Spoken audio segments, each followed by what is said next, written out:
मध्य प्रदेश के 6 बड़े नेता जो अपने जीवन में एक भी चुनाव नहीं हारे। नंबर 6 पर आते हैं मध्य प्रदेश की चुनावी सियासत में वोटों की अंधाधुंध मशीन कहे जाने वाले रमेश मेंदोला जी। इंदौर 2 विधानसभा सीट कांग्रेस के लिए बरमूडा ट्रायंगल है, जहां कोई भी प्रत्याशी उतरता है उसकी सियासी नैया डूबना तय मानी जाती है। विरोधी पार्टियों में तो यह खौफ है कि यहाँ से टिकट मिलना किसी सजा से कम नहीं है। जरा सोचिए, जहां आम नेताओं की सांसें 2 या 3 हजार वोटों की बढ़त पर फूलने लगती हैं, वहां मेंदोला जी लाखों के अंतर से खेलते हैं।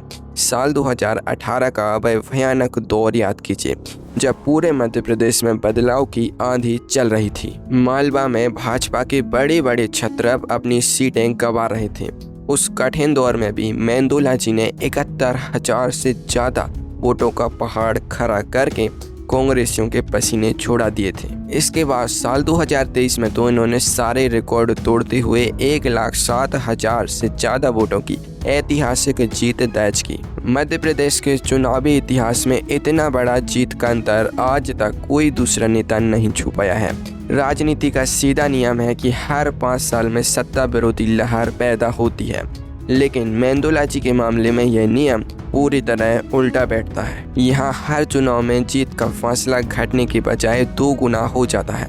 विरोधी दल चुनाव से पहले सिर्फ एक ही हिसाब लगाते हैं कि इस बार जमानत बचेगी या वह भी जब्त हो जाएगी। आगे नंबर 1 पर एक ऐसा नाम आने वाला है जिसने देश के भावी प्रधानमंत्री को उनके ही गढ़ में 1,75,000 वोटों से शिकस्त दी थी।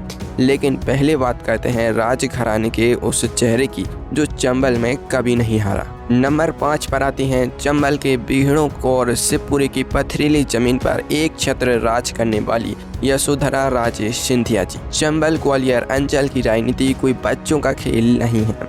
यहाँ जातिगत समीकरण और सियासी दुश्मनी बड़े बड़े दिग्गजों का करियर खत्म कर देती है।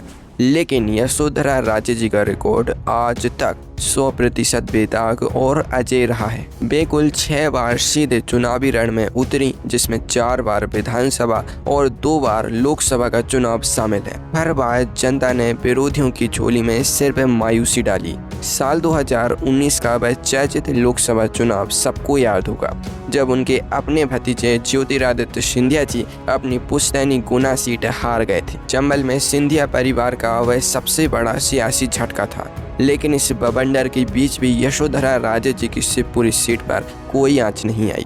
विरोधियों ने हर चुनाव में सामंतवाद बनाम जनता का नैरेटिव सेट करने की पूरी कोशिश की। खूब रैलियां हुई और बड़े बड़े वादे किए गए, पर जैसे ही ईवीएम मशीनें खुली, विरोधियों की हालत आसमान से गिरे और खजूर में अटके जैसी हो गई। राजसी ठाट बाट के साथ जनता के सीधे काम कराने की उनकी सख्त कार्यशैली ने ऐसा अवैध चक्रव्यूह बनाया जिसे कांग्रेस का कोई भी महारथी कभी भेद नहीं पाया। जब तक वे चुनावी मैदान में डटी रही, शिवपुरी के चुनावी नतीजों का लिफाफा वोटिंग से पहले ही सील माना जाता था। नंबर 4 पर आते हैं निमाड़ के जंगलों से लेकर राजधानी भोपाल के गलियारों तक अपनी धाक जमाने वाले कुंवर विजय शाह जी। हरसूद विधानसभा सीट और कुंवर विजय शाह जी का रिश्ता राजनीति की किताबों में केस स्टडी जैसा है। पिछले 34 सालों में निमाड़ की कई पीढ़ियां जवान होकर बूढ़ी हो गईं, पर हरसूद का विधायक ही नहीं बदला। शाह जी ने 8 विधानसभा चुनाव लड़े और 8 बार विरोधियों को धूल चटाई। मध्य प्रदेश की सियासत में एक कहावत बड़ी मशहूर है, सरकार किसी की भी बने, मुख्यमंत्री कोई भी चेहरा हो, लेकिन मंत्रालय में विजय शाह जी की मंत्री वाली नेम प्लेट हमेशा फिक्स रहती है। सुंदरलाल पटवा जी से लेकर शिवराज सिंह चौहान जी और मौजूदा डॉक्टर मोहन यादव जी तक हर कैबिनेट में उनकी कुर्सी जैसे पहले से ही रिजर्व रहती है। सबसे बड़ा सियासी ड्रामा तो तब हुआ जब नर्मदा सागर बांध के पानी में पूरा पुराना हरसूद शहर ही जलमग्न हो गया था। लाखों लोग विस्थापित हुए और पूरे प्रदेश में भारी असंतोष का माहौल था। राजनीतिक पंडित चिल्ला चिल्ला कर कह रहे थे कि इस बार शाह जी का किला ढह ही जाएगा, लेकिन जब नतीजा आए तो विरोधियों के भी होश उड़ गए। शाह जी फिर से भारी बहुमत से जीतकर विधानसभा पहुंच गए। उनका ठेठ देहाती अंदाज और आदिवासियों के सुख दुख में रात बिरात खड़े रहने का तरीका विरोधियों के सारे हाईटेक प्रचार पर भारी पड़ जाता है। वैसे आगे नंबर 3 पर एक ऐसा बाजीगर नेता आने वाला है जिससे पार्टी जहां भी हार का डर होता है वहीं पैराशूट से उतार देती है और वह हर बार जीत का झंडा गाड़ देता है। नंबर 3 पर आते हैं मध्य प्रदेश की राजनीति के सबसे बड़े संकट मोचक और कुशल रणनीतिकार कैलाश विजयवर्गीय जी। चुनावी अखाड़े में ज्यादातर नेता पूरी जिंदगी एक सुरक्षित सीट तलाशने में निकाल देते हैं, लेकिन विजयवर्गीय जी की फितरत बिल्कुल जुदा है। वे अपनी विधानसभा सीटें ऐसे बदलते हैं जैसे कोई अपनी गाड़ी बदलता हो। उन्होंने 4 अलग अलग सीटों से 7 विधानसभा चुनाव लड़े और एक बार सीधे इंदौर के मेयर बने। कुल 8 सीधे मुकाबले और 8 बार क्लीन स्वीप। पार्टी को जहां भी लगता है ना कि जमीन खिसक रही है, वहां विजयवर्गीय जी का टिकट फाइनल कर दिया जाता है। इंदौर 4, इंदौर 2 और महू के बाद सबसे ताज़ा ड्रामा साल 2023 के चुनाव में देखने को मिला। उन्हें अचानक इंदौर 1 से उतार दिया गया, जहां कांग्रेस के मजबूत सिटिंग विधायक ताल ठोक रहे थे। हवा बनाई गई कि इस बार कैलाश जी फंस गए हैं। कई विश्लेषक तो उनकी हार की स्क्रिप्ट तक लिखने लगे थे, पर चुनाव प्रचार शुरू होते ही विजयवर्गीय जी ने ऐसा चक्रव्यूह रचा कि विरोधी देखते रह गए। नतीजा यह हुआ कि वे 57,939 वोटों के भारी अंतर से जीत गए। विरोधियों के लिए विजयवर्गीय जी राजनीति की वह जलेबी हैं जिसे सुलझाने के चक्कर में सामने वाले की राजनीतिक पूंजी ही खत्म हो जाती है। वे भाषणों में व्यंग भी कसते हैं, भजन भी गाते हैं और देखते ही देखते विरोधियों के वोटों में सेंध लगा देते हैं। नंबर 2 पर आते हैं बुंदेलखंड के भीष्म पितामह और मध्य प्रदेश विधानसभा के सबसे सीनियर नेता गोपाल भार्गव जी। सागर जिले की रहली सीट से भार्गव जी का जो रिकॉर्ड है ना, वह पूरे देश की राजनीति में एक मिसाल है। लगातार 9 बार विधानसभा चुनाव जीतना और 40 सालों तक लगातार विधायक रहना कोई मामूली बात नहीं है। जरा साल 1985 का वह दौर याद कीजिए, जब इंदिरा जी की हत्या के बाद पूरे देश में कांग्रेस की प्रचंड लहर चल रही थी।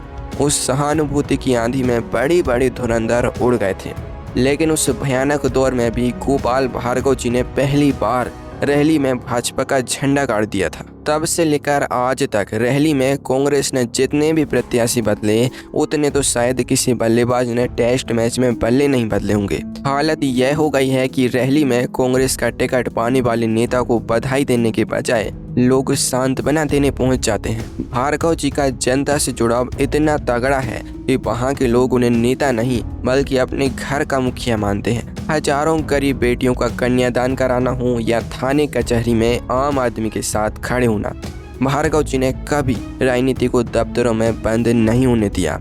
विरोधी पार्टियां 4 दशकों से हर चुनाव में नए नए प्रयोग करती रहीं, पर भार्गव जी की अजय दीवार के सामने उनके सारे दांव उससे साबित हुए। नंबर 1 पर आते हैं भारतीय राजनीति के सबसे करिश्माई और कद्दावर जन नेता, ग्वालियर के पूर्व महाराजा माधवराव सिंधिया जी। मध्य प्रदेश के इतिहास में उनके जैसा सर्वमान्य और अपराजय नेता शायद ही कोई दूसरा हो। उन्होंने अपने पूरे जीवन काल में 9 बार लोकसभा का चुनाव लड़ा और सभी 9 बार संसद की सीढ़ियां चढ़ी। माधवराव सिंधिया जी के लिए पार्टी का सिंबल कभी मायने नहीं रखता था, जनता सिर्फ उनके चेहरे पर भरोसा करती थी। सबसे बड़ी अग्नि परीक्षा साल 1977 में हुई, जब आपातकाल के बाद जनता पार्टी की सुनामी में पूरी कांग्रेस साफ हो गई थी।